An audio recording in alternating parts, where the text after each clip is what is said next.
Discourse to the Greeks by Saint Justin Martyr. Chapter 1. Justin justifies his departure from Greek customs. Do not suppose, you Greeks, that my separation from your customs is unreasonable and unthinking, for I found in them nothing that is holy or acceptable to God. For the very compositions of your poets are monuments of madness and intemperance. For any one who becomes the scholar of your most eminent instructor is more beset by difficulties than all men besides. For first, they say that Agamemnon, abetting the extravagant lust of his brother, and his madness and unrestrained desire, readily gave even his daughter to be sacrificed, and troubled all Greece that he might rescue Helen, who had been ravished by the leprous shepherd. But when, in the course of the war that they took captives, Agamemnon was himself taken captive by Chryseis, and for Briseis' sake kindled a feud with the son of Thetis. And Pelides himself, who crossed the river, overthrew Troy, and subdued Hector, this your hero became the slave of Polysena, and was conquered by a dead Amazon. And putting off the god-fabricated armor and donning the hymeneal robe, he became a sacrifice of love in the temple of Apollo. And the Ithacan Ulysses made a virtue of a vice, and indeed his sailing past the Sirens gave evidence that he was destitute of worthy prudence, because he could not depend on his prudence for stopping his ears. Ajax, son of Telamon, who bore the shield of sevenfold oxhide, went mad when he was defeated in the contest with Ulysses for the armor. For such things I have no desire to be instructed in. Of such virtue I am not covetous, that I should be believer of the myths of Homer. For the whole rhapsody, the beginning and end both of the Iliad and the Odyssey, is a woman. Chapter 2. The Greek theogony exposed. But since, next to Homer, Hesiod wrote his works in days, who will believe his drivelling theogony? For they say that Cronos, the son of Uranus, in the beginning slew his father and possessed himself of his rule, and that being seized with a panic, lest he should himself suffer in the same way, he preferred devouring his children. But that by the craft of Curides Jupiter was conveyed away and kept in secret, and afterwards bound his father with chains and divided the empire, Jupiter receiving, as the story goes, the air, and Neptune the deep, and Pluto the portion of Hades. But Pluto ravished Proserpine, and Ceres sought her child wandering through the deserts, and this myth was celebrated in the Eleusinian fire.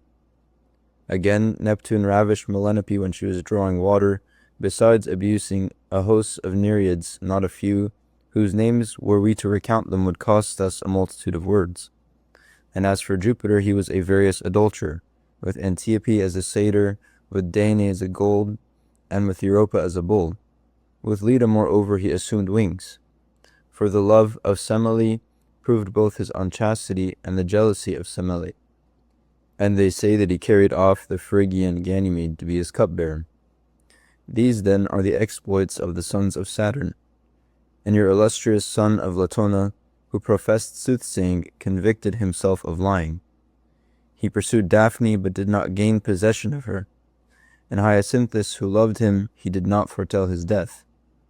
And I say nothing of the masculine character of Minerva, nor of the feminine nature of Bacchus, nor of the fornicating disposition of Venus. Read to Jupiter, you Greeks, the law against parricides, and the penalty of adultery, and the ignominy of pederasty. Teach Minerva and Diana the works of women, and Bacchus the works of men. What seemliness is there in a woman's girding herself with armor, or in a man's decorating himself with symbols and garlands and feminine attire, and accompanied by a herd of bacchanalian women? Chapter 3. Follies of the Greek mythology. For Hercules, celebrated by his 3 knights, sung by the poets for his successful labors, the son of Jupiter, who slew the lion and destroyed the many-headed Hydra, who put to death the fierce and mighty boar, and was able to kill the fleet man-eating birds, and brought up from Hades a 3-headed dog, who effectually cleansed the huge Eugaean building from its dung, and killed the bulls and the stag with whose nostrils breathed fire, and plucked the golden fruit of the tree, and slew the poisonous serpent, and for some reason which it is not lawful to utter, killed Achilles, and the slaying of Busiris. and crossed the mountains that he might get water which gave forth an articulate speech, as the story goes. He was able to do so many and so much like and so great deeds as these. How childishly he was delighted to be stunned by the symbols of the satyrs, and to be conquered by the love of woman, and to be struck on the hips by the laughing Leda. And at last, not being able to put off the tunic of Theseus, himself kindling his own funeral pile, so he died. Let Vulcan lay aside his envy and not be jealous if he is hated because he is old and club-footed, and Mars loved because young and beautiful.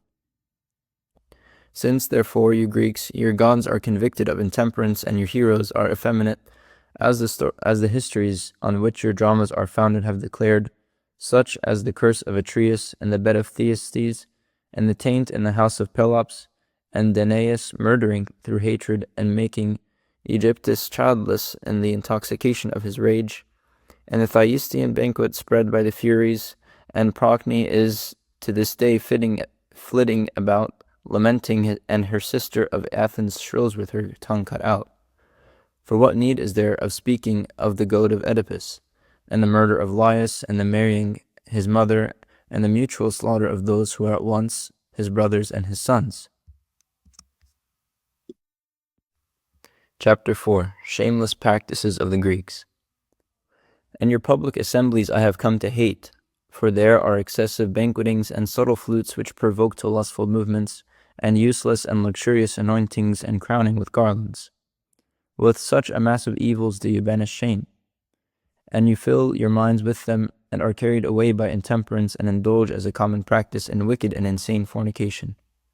And this further I would say to you, why are you, being a Greek, indignant at your son when he imitates Jupiter, and rises against you and defrauds you of your very own life? Why do you count him your enemy and yet worship one that is like him? And why do you blame your wife for living in unchastity and yet honor Venus with shrines? If indeed these things had been related by others, they would have seemed to be more slanderous accusations and not truth. But now your own poets sing these, and your historians noisily publish them. Chapter 5. Closing Appeal. Henceforth, you Greeks, come and partake of incomparable wisdom, and be instructed by the divine word, and acquaint yourselves with the King Immortal. And do not recognize those men as heroes who slaughter whole nations.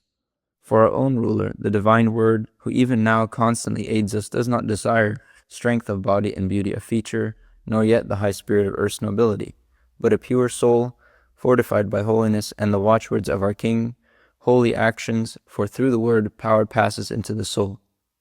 O trumpet of peace to the soul that is at war, O weapon that puts to flight terrible passions, O instruction that quenches the innate fire of the soul.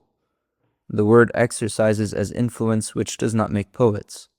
It does not equip philosophers nor skilled orators, but by its instruction it makes mortals immortal, mortals gods, and from the earth it transports them to the realm above Olympus. Come, be taught, because as I am, for I too was as you are. These have conquered me, the divinity of the instruction and the power of the word.